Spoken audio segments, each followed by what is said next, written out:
Hello everyone, welcome to part 4 of Prep IAS Current Affair Initiative, in which we are going to cover top 100 questions that are most likely to appear in the upcoming Civil Services Prelims examination. We already have made 3 videos on this topic covering 60 questions. If you have not watched those 3 videos, I would highly recommend that you go ahead and watch those first and then come back to this video. With that, let's quickly start with today's questions. तो अब तक हमने 60 questions cover कर लिए हैं. आज हम लोग question number 61 onwards देखने वाले हैं. So question 61 says, with reference to the IMF's de facto exchange rate regime classification, consider the following pairs. यहाँ पे जो exchange rate framework है वो दिया हुआ है. Second column में दिए हुए हैं key features. You have to tell how many of the pairs are correctly matched.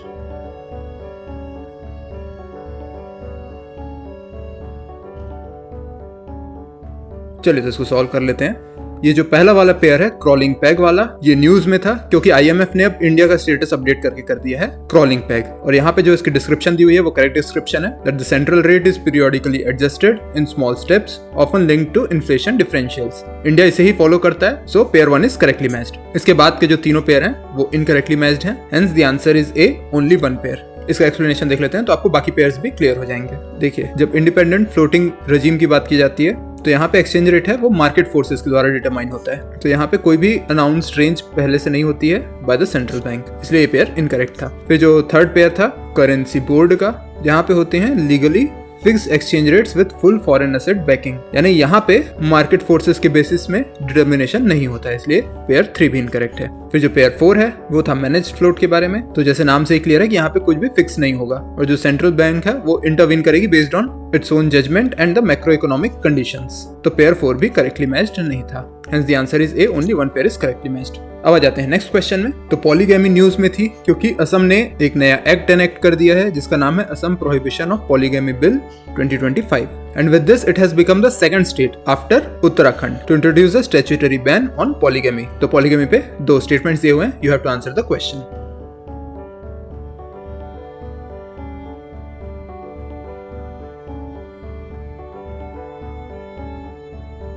चलिए तो इसको सॉल्व कर लेते हैं. Polygamy is expressly prohibited for Hindus, Buddhists, Jains and Sikhs under the Hindu Marriage Act 1955. Correct statement है क्योंकि जो Hindu marriage act है उसमें हिंदू, बुद्धिस्ट, जैन और सिख्स ये सभी इंक्लूड होते हैं और उन सभी के लिए बाइगेमी प्रोहिबिटेड है इस लॉ के under as long as the first spouse is alive and there has been no divorce. फिर जो सेकंड स्टेटमेंट है, under the new Bharatiya Nyaya Sanhita the offence of bigamy has been criminalised with general applicability, leading to the implication that polygamous marriage, including those permitted under personal laws, are no longer lawful. तो ठीक है, हमने भारतीय न्याय संहिता introduce कर दी है. However, ये debate अभी भी चल रही है क्योंकि जो पर्सनल लॉज हैं ऑफ डिफरेंट रिलीजन ये अलाउ करते हैं बाइगेमी और polygamy based on the religious practices. और जो ब्रॉडर डिबेट है यूनिफॉर्म सिविल कोड की और यहाँ पे जो हम लोग देख रहे हैं प्रोहिबिशन ऑफ पॉलीगेमी की, ये सभी डिमांड्स इसीलिए हैं क्योंकि अलग अलग पर्सनल लॉ बोर्ड्स अलाउ करते हैं polygamy with in their religion और इन्हें लॉफुल भी माना जाता है. इसलिए जो सेकंड स्टेटमेंट है वो तो इनकरेक्ट है, थोड़ा सा फार फेच्ड हो गया. Hence only first statement is correct and the answer is A,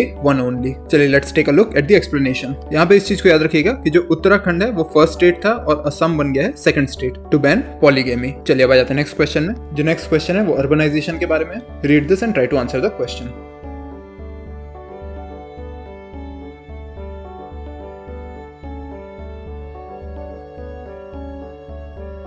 Right, so let's solve it. India's existing pattern of urbanization has placed disproportionate pressure on major cities, affecting their ability to remain inclusive, efficient and sustainable. तो चलिए देख लेते हैं बाकी दोनों statement को. Urban growth in India has been concentrated in limited number of metropolitan regions. सही बात है ये तो. While investment in public transport and fiscal empowerment of urban local bodies has not kept pace. तो ये बिल्कुल सही है कि जो कुछ मेट्रोपॉलिटन सिटीज हैं जैसे कि दिल्ली, मुंबई, चेन्नई, बेंगलोर, यहाँ पे तो बहुत रैपिड ग्रोथ हुई है. लेकिन इसके अलावा जो दूसरी सिटीज हैं, खास करके जो टियर 2 और टियर 3 सिटीज होती हैं, यहाँ पे कंपेरेबल ग्रोथ नहीं हुई है. खास करके जो पब्लिक ट्रांसपोर्ट सिस्टम है और यहाँ की जो अर्बन लोकल बॉडीज हैं उनके पास जो फंड्स हैं they are nowhere close to the metropolitan regions. तो ये स्टेटमेंट भी करेक्ट है और ये एक्सप्लेन भी करता है स्टेटमेंट 1 को. फिर जो थर्ड स्टेटमेंट है, despite rapid urbanisation rural India continues to contribute a large share of national GDP due to its dominance in agriculture, allied activities and informal economy. तो ये बात तो सही है कि एग्रीकल्चर और जो एलाइड एक्टिविटीज हैं इसमें रूरल इंडिया अर्बन इंडिया के कंपैरिजन में ज्यादा कंट्रीब्यूशन देता है. हाउएवर जब शेयर ऑफ नेशनल जीडीपी की बात की जाएगी तो urban India far outpaces rural India, इसलिए ये स्टेटमेंट ओवरऑल इनकरेक्ट हो जाता है and hence the answer should be C, that only one of statement 2 and statement 3 is correct and it explains statement 1. चलिए इसका explanation देख लेते हैं। देखिए यहाँ पे ये भी बताया गया है कि nearly 2/3 of India's GDP is contributed by the urban areas. चलिए अब जाते हैं नेक्स्ट क्वेश्चन में। The question is regarding the WTO dispute settlement system. ये न्यूज में इसलिए आया था क्योंकि चाइना ने इंडिया के जो सोलर सेक्टर की पॉलिसीज है उसके अगेंस्ट WTO में कंप्लेंट रजिस्टर कराई थी। तो चलिए try to answer the question.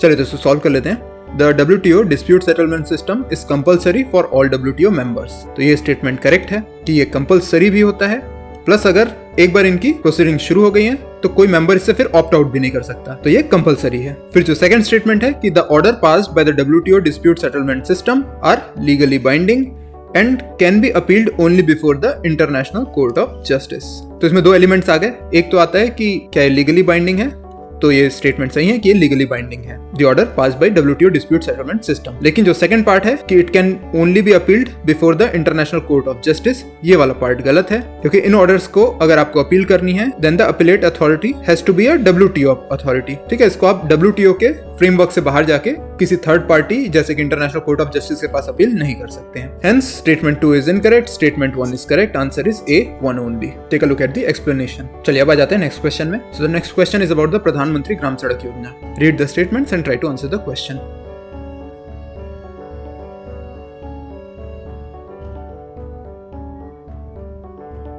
चलिए तो इसको सॉल्व कर लेते हैं। The Pradhan Mantri Gram Sadak Yojana aims at building all weather roads to upgrade already existing rural roads in every village of the country. तो ये वाला जो पोर्शन है कि ऑलरेडी एग्जिस्टिंग रूरल रोड्स, इसके कारण ये इनकरेक्ट हो गया, क्योंकि जो प्रधानमंत्री ग्राम सड़क योजना है it focuses on building all weather roads for the unconnected villages या फिर unconnected rural settlements. Hence statement 1 is incorrect. फिर जो सेकंड स्टेटमेंट है, as of December 2025 Pradhan Mantri Gram Sadak Yojana has completed 10 years of implementation. तो इसी वजह से ये न्यूज में थी, क्योंकि 2025 दिसंबर में इसने कंप्लीट कर लिए हैं 25 इयर्स, क्योंकि स्कीम लॉन्च हुई थी 2000 में। तो स्टेटमेंट 1 भी इनकरेक्ट था, स्टेटमेंट 2 भी इनकरेक्ट है, hence the answer is D. इसकी एक्सप्लेनेशन देख लीजिए। चलिए अब आ जाते हैं नेक्स्ट क्वेश्चन में। तो नीचे दी गई है एक लिस्ट ऑफ स्पीशीज। आपको बताना है कि IUCN के रेड लिस्ट में इनमें से कितनी स्पीशीज हैं वो क्रिटिकली एंडेंजर्ड है।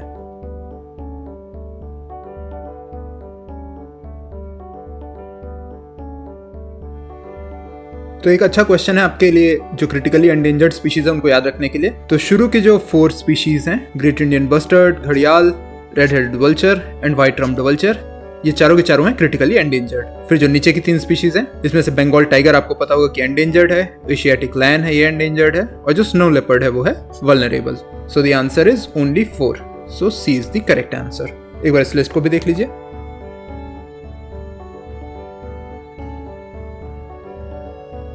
चलिए अभी जो नेक्स्ट क्वेश्चन है it is about the economic survey, और पूछा गया है कि जो इकोनॉमिक सर्वे है उसमें इंडिया की जो estimated real GDP growth rate है वो क्या बताई गई थी। तो डायरेक्ट क्वेश्चन है, इसका आंसर है 7.4%। ये एस्टिमेटेड ग्रोथ रेट बताई थी इकोनॉमिक सर्वे ने। इसकी एक्सप्लेनेशन को देख लीजिए। चलिए अब आ जाते हैं नेक्स्ट क्वेश्चन में। This question is regarding the union budget.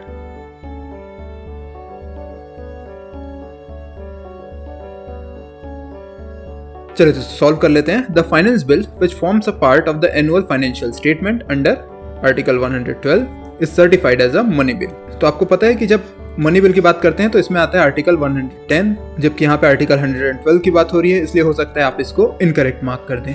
But you have to know कि जो एनुअल फाइनेंशियल स्टेटमेंट है under article 112 is actually considered as a money bill and hence the statement 1 is correct. जो second statement है, the Rajya Sabha can participate in the general discussion on the budget but cannot vote on demand for grants. तो ये statement भी सही है, क्योंकि budget पे general discussion तो कर सकती है Rajya Sabha. However, when it comes to demand for grants, तो इसमें वोट करने का जो राइट है वो सिर्फ लोकसभा के पास होता है। तो दोनों स्टेटमेंट करेक्ट हैं, answer is C, both 1 and 2। इसकी एक्सप्लेनेशन को देख लीजिए।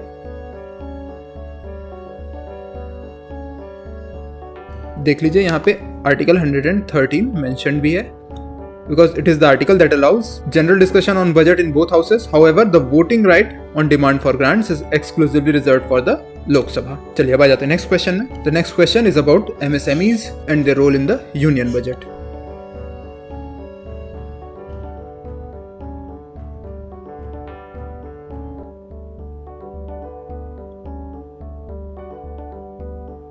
चलिए इसको सॉल्व कर लेते हैं।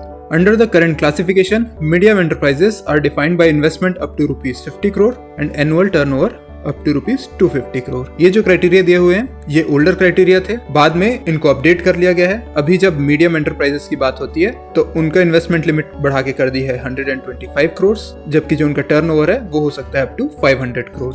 इसलिए स्टेटमेंट 1 हो गया इनकरेक्ट। फिर जो सेकंड स्टेटमेंट है, MSMEs account for nearly 30% of India's GDP and over 40% of total exports. तो ये दोनों फिगर आप याद रखिएगा, आप अपने आंसर्स में इनको कोड भी कर सकते हैं और ये करेक्ट फिगर है। फिर जो थर्ड स्टेटमेंट है, ट्रेड रिसीवेबल्स डिस्काउंटिंग सिस्टम, जिसे ट्रेड्स कहा जाता है, this platform usage is now mandatory for all enterprises with annual turnover above rupees 500 crore when dealing with MSME suppliers. तो ट्रेड्स प्लेटफॉर्म के बारे में जो कहा गया ये तो सही है कि ये मैंडेटरी है, however it is mandatory for central sector enterprises, not for all enterprises, यानी कि जो प्राइवेट सेक्टर की बॉडीज हैं या एंटरप्राइजेस हैं उनके लिए कंपल्शन नहीं है। इसलिए statement 3 is a bit of an exaggeration, incorrect हो जाता है and we had to answer which are not correct, so answer is B 1 and 3 only. इसकी एक्सप्लेनेशन देख लेते हैं।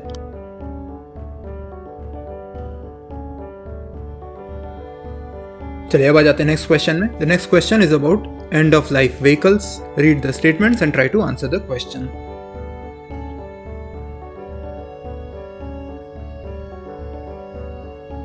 चलिए तो इसको सॉल्व कर लेते हैं। India's ELV management system faces serious environmental and safety challenges due to the rapid increase in unscientifically dismantled vehicles। तो जब यहाँ पे एंड ऑफ लाइफ व्हीकल्स की बात हो रही है, यानी ऐसे व्हीकल्स जो कि अब आउटडेटेड हो चुके हैं और जिनको डिसमेंटल करना है या जिनकी स्क्रैपिंग करनी है। ये क्वेश्चन इसलिए पूछा गया था क्योंकि न्यूज में था ये एंड ऑफ लाइफ व्हीकल वाला टॉपिक, बिकॉज एक रिपोर्ट आई थी जो बता रही थी कि जो अभी भी व्हीकल्स स्क्रैपिंग की बात की जाती है इंडिया में, तो जो इनफॉर्मल सेक्टर है it has a larger share compare to the formal scrapping sector. और ऐसा इसलिए क्योंकि ये एनवायरमेंटल जो नॉर्म्स है उनको फॉलो नहीं करते हैं जो स्क्रैपिंग के लिए बने हुए हैं, और बड़ा ही अनसाइंटिफिक स्क्रैपिंग प्रोसेस फॉलो करते हैं, प्लस GST भी बचा लेते हैं। ये ऐसे करके जो व्हीकल के ओनर है उसको ये मॉनेटरी बेनिफिट ज्यादा मिलता है, हाउएवर एनवायरमेंट के लिए बहुत ज्यादा हार्मफुल है। तो जो स्टेटमेंट 1 है वो इसी बात को कर रहा है कि जो अभी इंडिया का ELV मैनेजमेंट सिस्टम है उसमें बहुत ज्यादा एनवायरमेंट और सेफ्टी चैलेंजेस है, क्योंकि बड़ा ही अनसाइंटिफिक है। फिर जो स्टेटमेंट 2 है वो बोलता है the informal vehicle scrapping sector in India offers higher monetary returns to vehicle owners by bypassing taxation, environmental safeguards and regulatory compliance. तो ये बात हमने अभी एक्सप्लेन भी की थी। So statement 2 is correct and it explains statement 1। फिर जो statement 3 है, automated testing stations and registered vehicle scrapping facilities in India are concentrated in few states due to higher private investment viability in those regions। Statement 3 भी correct है कि जो automated testing stations हैं और जो रजिस्टर्ड व्हीकल स्क्रैपिंग फैसिलिटीज हैं ये कुछ ही स्टेट्स में कॉन्सेंट्रेटेड है। ये उस रिपोर्ट में भी कही गई थी बात, इसलिए इन सेंटर्स में प्रॉपर स्क्रैपिंग होती है formally, and rest of the India is forced to go through informal scrapping processes. However ये जो प्रॉब्लम है ये बता रही है कि जो कॉन्सेंट्रेशन है वो कुछ सिटीज में ही है, but it does not explain this statement 1 which is talking about the environmental safety challenges and the unscientific scrapping process। इसलिए statement 3 correct है पर वो explain नहीं करता है statement 1 को, hence the answer is B। इसकी explanation भी देख लीजिए।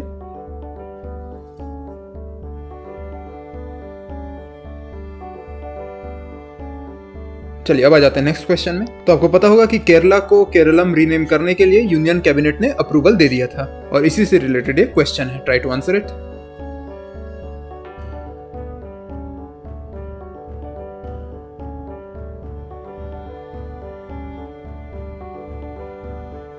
चलिए इसको सॉल्व कर लेते हैं। The renaming of Kerala to Keralam is carried out under article 3। In general किसी भी स्टेट के बारे में बात हो रही हो तो ये स्टेटमेंट अप्लाई होता है कि under article 3 renaming of state is done and the constitution does not require a constitutional amendment under article 368। फिर स्टेटमेंट 2 देख लेते हैं। Under article 3 a bill to alter the name of a state can be introduced in parliament only on the recommendation of the president and it must be referred to the concerned state legislature for its views। तो आपने renaming of state वाला जब topic पढ़ा होगा तो exactly यही बात वहां मेंशन की जाती है कि आर्टिकल 3 के अंडर इस बिल को पार्लियामेंट में तभी इंट्रोड्यूस किया जाता है जब उसकी प्रायर रिकमेंडेशन मिली हो प्रेसिडेंट से और फिर उसको स्टेट लेजिस्लेचर को भेजा जाता है फॉर इट्स व्यूज। तो statement 2 is correct and explain statement 1। फिर जो स्टेटमेंट 3 है, since the name of the states are mentioned in first schedule of the constitution any change in states name requires an amendment to the first schedule through an ordinary law passed by the parliament। तो ये statement भी correct है and it also ties back to the statement 1। Hence both the statements are correct and correctly explain it। तो answer is A। इसकी explanation भी देख लीजिए।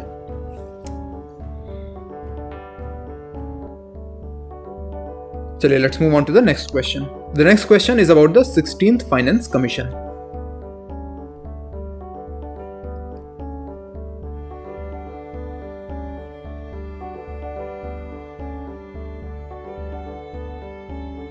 चलिए इसको सॉल्व कर लेते हैं। The 16th Finance Commission retained the state's share in the divisible pool of central taxes at 41%, similar to the recommendation of the previous Finance Commission. तो इस वाले फिगर को याद रखिएगा। फिर आ जाते हैं नेक्स्ट स्टेटमेंट में। The Commission recommended continuing the revenue deficit grants provided to states under Article 275 of the constitution. तो ये स्टेटमेंट है इनकरेक्ट, क्योंकि for the first time finance commission ने रिकमेंड किया है कि ये जो रेवेन्यू डेफिसिट ग्रांट्स हैं अब इनको डिसकंटिन्यू कर दिया जाए। नाम से ही क्लियर है कि रेवेन्यू डेफिसिट ग्रांट्स क्या करते हैं, जो स्टेट्स हैं उनका जब रेवेन्यू डेफिसिट हो जाता है, meaning their expenditure is more than their revenue, तो उस केस में सेंट्रल गवर्नमेंट उनको हेल्प प्रोवाइड करती है to cover up the losses.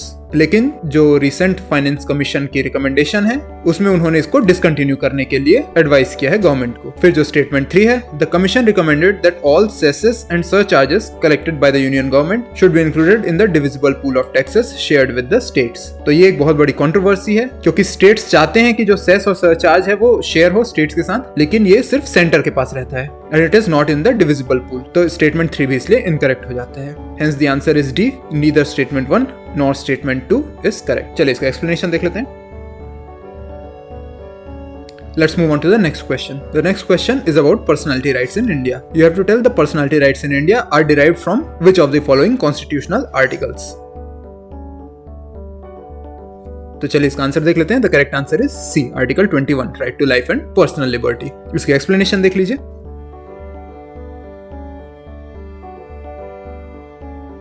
चलिए अब नेक्स्ट क्वेश्चन में आ जाते हैं। Next question is about the constitutional provisions related to election commission of India. यहाँ पे दिए हुए हैं आर्टिकल्स, इस कॉलम में दिए हुए हैं associated provisions. You have to tell which of the following pairs are correctly matched.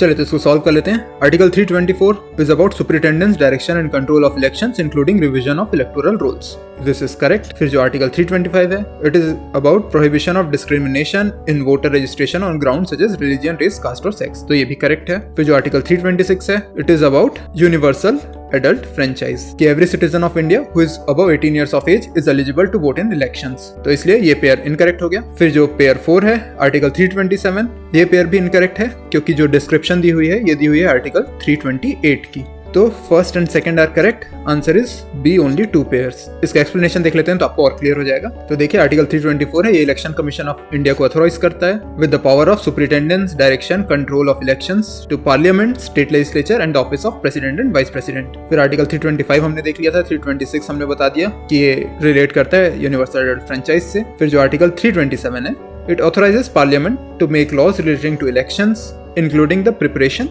and revision of electoral rules. चलिए तो अब आ जाते हैं नेक्स्ट क्वेश्चन में। The next question is about the National Commission for Backward Classes. Read the true statements and try to answer the question.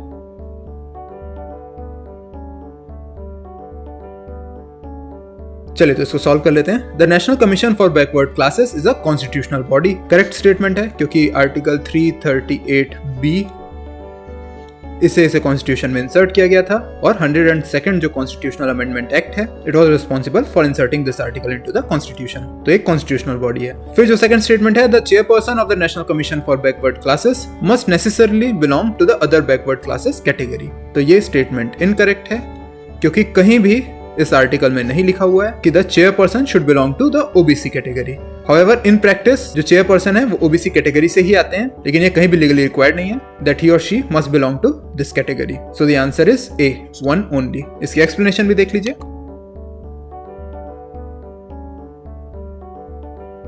चलिए अब आ जाते हैं नेक्स्ट क्वेश्चन में। The next question is about the transgender persons protection of rights act 2019।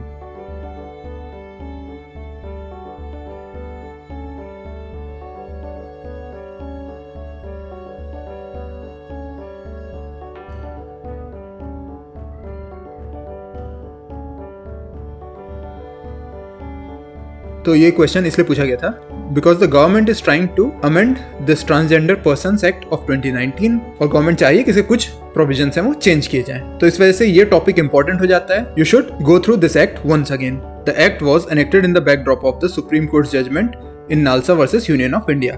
तो बिल्कुल इस वाले जजमेंट को याद रखेंगे, क्योंकि whenever we talk about transgender persons, ये सुप्रीम कोर्ट का जजमेंट बहुत इंपॉर्टेंट हो जाता है। And this statement is correct. फिर जो सेकंड स्टेटमेंट है, under the act issuance of a transgender certificate is subject to mandatory verification by a medical board before approval by the district magistrate। तो अभी जो government amend करना चाह रही है इस एक्ट को, उसका एक की कंट्रोवर्शियल प्रोविजन यही है कि गवर्नमेंट चाहती है कि जब भी ट्रांसजेंडर सर्टिफिकेट इशू किया जाए, it must be verified bye a medical board और फिर इसको डिस्ट्रिक्ट मजिस्ट्रेट अप्रूवल दें। हाउएवर जो एग्जिस्टिंग एक्ट है उसमें ये प्रोविजन है कि जब ट्रांसजेंडर सर्टिफिकेट इशू करना है तो उसमें मेडिकल बोर्ड का वेरिफिकेशन मैंडेटरी नहीं है, इसलिए अभी तो ये स्टेटमेंट इनकरेक्ट है। फिर जो थर्ड स्टेटमेंट है, the act includes intersex persons as well as certain socio cultural identities under the definition of transgender persons. तो ये करेक्ट है। So only 2 statements are correct. The answer is B. इसकी explanation भी देख लीजिए और मैं सजेस्ट करूंगा कि एग्जाम में जाने से पहले एक बार इस एक्ट को आप जरूर पढ़ के जाएं। चलिए अब आ जाते हैं नेक्स्ट क्वेश्चन में। With reference to denotified tribes in India, consider the following statements.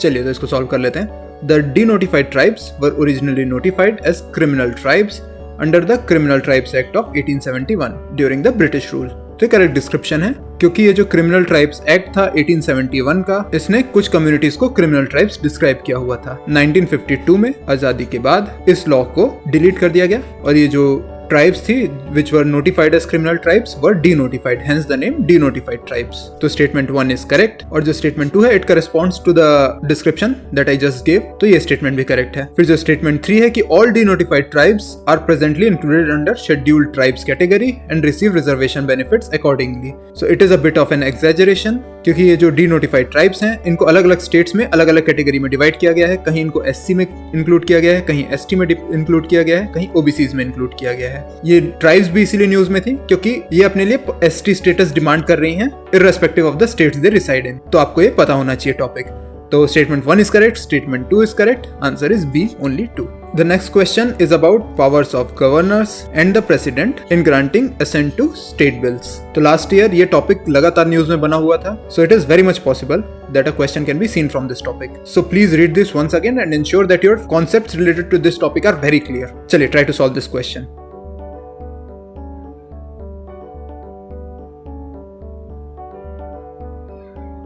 चलिए we'll solve it. The Supreme Court has held that governors cannot keep a bill pending indefinitely and that prolonged inaction is subject to judicial review. तो ये supreme court का judgement था, इसीलिए statement 1 is correct और ये वाला statement आपको पता होना चाहिए। फिर जो सेकंड स्टेटमेंट है, the Supreme Court upheld the principle that long delays by a governor will result in deemed or automatic assent to the bill। ये जो सेकंड स्टेटमेंट है, अगर आपने इस न्यूज को नहीं पढ़ा था तो हो सकता है आप इसको करेक्ट मार्क कर देंगे, पर ये इनकरेक्ट है, क्योंकि अर्लियर सुप्रीम कोर्ट ने डिसीजन दिया था कि अगर within 3 months governor assent नहीं देते हैं किसी बिल को तो उसको ऑटोमेटिक पास माना जाएगा। However supreme court in the recent judgment has overturned this provision और उन्होंने कहा है कि ऑटोमेटिक असेंट का कोई प्रोविजन नहीं है। अगर डिले बहुत ज्यादा होता है तो उसमें आके कोर्ट इंटरवीन कर सकती है, लेकिन डायरेक्टली उसको पास नहीं किया जा सकता। तो स्टेटमेंट 2 इज इनकरेक्ट। फिर जो थर्ड स्टेटमेंट है, courts are empowered to examine the constitutional validity of a bill before it receives assent if they find its provisions unconstitutional। तो ये तो एक नजर में ही गलत लग रहा है, क्योंकि इससे पहले कि बिल को असेंट मिले यानी कि वो एक्ट बने, कोर्ट इसमें आके इंटरवीन नहीं करने वाली है। एक बार वो एक्ट बन गया, फिर अगर वो एक्ट अनकॉन्स्टिट्यूशनल लग रहा है तो ही कोर्ट उसमें आके इंटरवीन करती है। तो statement 2 is incorrect, statement 3 is incorrect, only 1 is correct, answer is ए। इसकी एक्सप्लेनेशन भी देख लीजिए। चलिए we'll move on to the next question। तो चलिए एक और क्वेश्चन आ गया नोबेल प्राइज के ऊपर। लास्ट वीडियो में भी हमने नोबेल प्राइज के ऊपर एक क्वेश्चन देखा था। मैंने तब भी कहा था कि जो प्रीवियस ईयर का नोबेल प्राइज है वो सभी आपको पता होना चाहिए कि उसके विनर कौन कौन थे, प्लस किस किस वर्क के लिए उनको वो नोबेल प्राइज अवार्ड हुआ है। तो ये क्वेश्चन है regarding economics which was awarded to Joel Mokyr, Philip Aghion and Peter Howitt। आपको बताना है कि उनका क्या कंट्रीब्यूशन था जिसके लिए उनको ये नोबेल प्राइज अवार्ड किया गया है। तो चलिए इसका डायरेक्टली आंसर देख लेते हैं। Answer is D, explaining long term economic growth through innovation and creative destruction. इसकी एक्सप्लेनेशन भी देख लीजिए। चलिए अब आ जाते हैं इस वीडियो के लास्ट क्वेश्चन में। The question is about central vigilance commission. Read the statements and try to answer the question.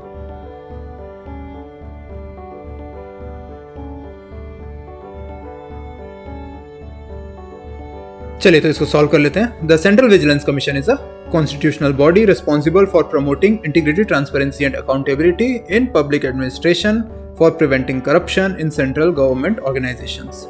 बाकी सभी चीजें सही हैं, लेकिन ये जो पॉइंट है कि एक कॉन्स्टिट्यूशनल बॉडी है, ये इनकरेक्ट है, क्योंकि हमको पता है कि एक पार्लियामेंट्री एक्ट से बनती है, इसलिए एक स्टैट्यूटरी बॉडी है, एंड स्टेटमेंट 1 इज इनकरेक्ट। फिर जो सेकंड स्टेटमेंट है, the central vigilance commission exercises superintendence over investigations conducted by CBI in cases registered under the prevention of corruption act 1988। तो ये स्टेटमेंट करेक्ट है, ये सीबीआई की supervisory body बन जाती है when it comes to corruption cases, hence the statement 2 is correct, answer is B 2 only. इसकी explanation भी देख लीजिए।